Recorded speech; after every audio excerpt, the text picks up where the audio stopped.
didn't know you were an economist. I have many more questions for you.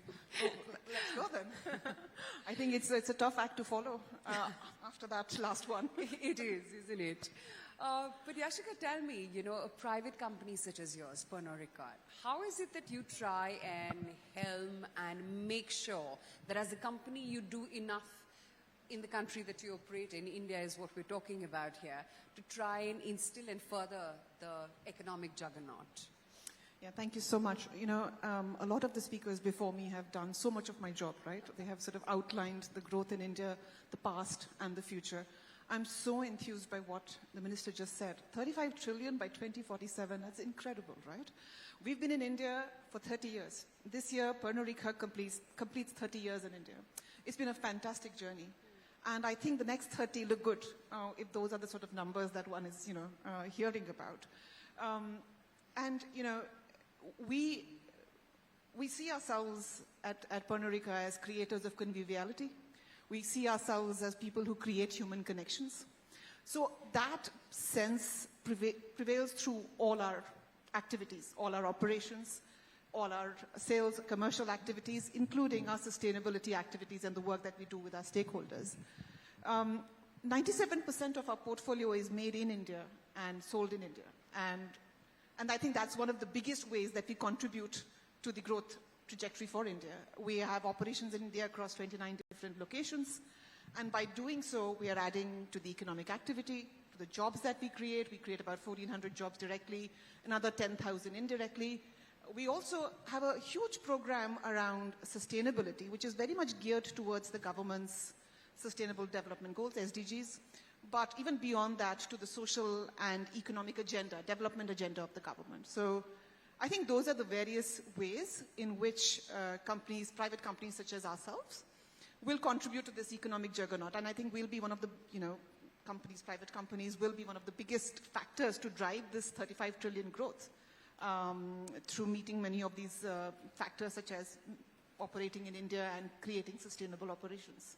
So tell me a little bit more about your initiatives, because more and more the focus now when it comes to companies, especially when you look at them from an investment perspective, is ESG. You want companies around you to be ESG compliant. How is it that a company such as yours is conscious about what you're doing, not just for the economy, but for the environment and climate as such as well? Yeah, I think ESG is environment, social governance. I think most companies are starting to recognize that this is a very important stakeholder, which is the investor class, which is really looking at the ESG factors. But more and more, it's sort of going beyond that class of stakeholder. It is consumers, it's the society at large, it's your customers, governments. Everybody is starting to look at ESG parameter and holding companies responsible for it, right? And when Pernod Ricard looks at it, we look at it from a returns to responsibility factor and not just returns to investment. How do we look at it? We look at it from an entire value chain perspective. So across our entire value chain, we try and build practices which are sustainable. We, oddly enough, people don't realize it. Our product is actually an agricultural product. So, comes from grain. Technically, yes. Yes, comes from grain. And so our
we need to now sit up and take notice because this is a hard-hitting reality.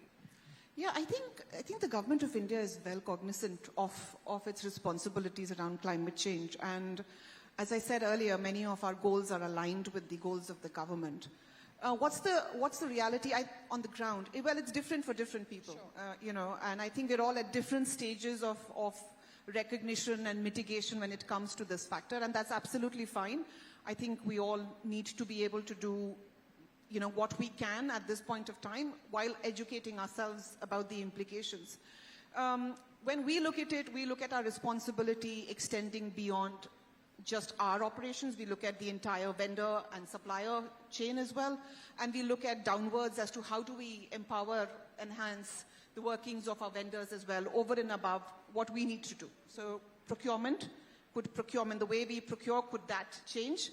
Where we procure from and the people who are producing it for us, could we encourage them to try different ways of doing things? We actually have an ongoing program where we are looking at, adding efficiency as well as sustainability into our operations as well as our supply chain. And it's a very conscious driven program which over the next 10 years is looking to, meet targets on scope 3 climate reduction, scope 3 carbon reduction targets that are being built into the way we do our business. So that's how we are looking at it, and very, very purposefully working out exactly where the issues are coming in and then building in metrics to deal with those issues. Yashika, you've been here for the last 30 years, like you said, in India. You perhaps would be best placed to tell us how Indian consumer patterns and behaviors are changing. Yeah, consumers are also at different points. Yeah. Isha, it's all consumers are, the Indian consumer is a very varied consumer. Consuming at different price points, right? And so therefore that informs a lot of their choices and their information and the knowledge and how they're making those decisions. I think it's incumbent upon companies like ours, who are leaders in the sector, to sometimes push the envelope on consumer, what is acceptable to the consumer.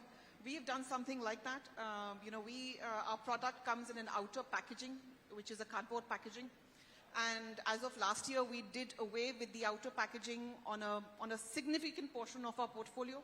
So our product now is sold without a packaging, which is a big step. I cannot imagine any FMCG company sort of stepping up and saying we'll sell our products without the outer package. We took that step, and obviously we were ready for some amount of consumer backlash because our consumer knows the product on the basis of what it looks like in packaging, right? That's the relationship the consumer has with the product, yeah. Right? And we did away with that. And we did it because, we knew that by doing away, we were removing 500 million monocartons. So those 500 million monocartons in a year, gone. What that meant was 7,300 tons of carbon reduction coming from packaging material. What that meant was 2.5 lakh trees not being cut any longer to make that packaging. What that meant was that we got a much better water footprint because we were no longer using water to create that packaging, right? And what that also meant was that our waste to landfill coming from packaging went to zero. All fantastic outcomes, right? Absolutely. Thank you. We are very proud of it. But what that meant was this was great for the company, but was the consumer seeing all this? Was the consumer involved enough to realize that the product is still a great product, but it's a more sustainable product? Yeah. And that took a fair amount of work. It meant that the company had to step up and teach and educate and ensure that the consumer was still accepting of the product. And sometimes you need to do that. You need to sort of, push beyond.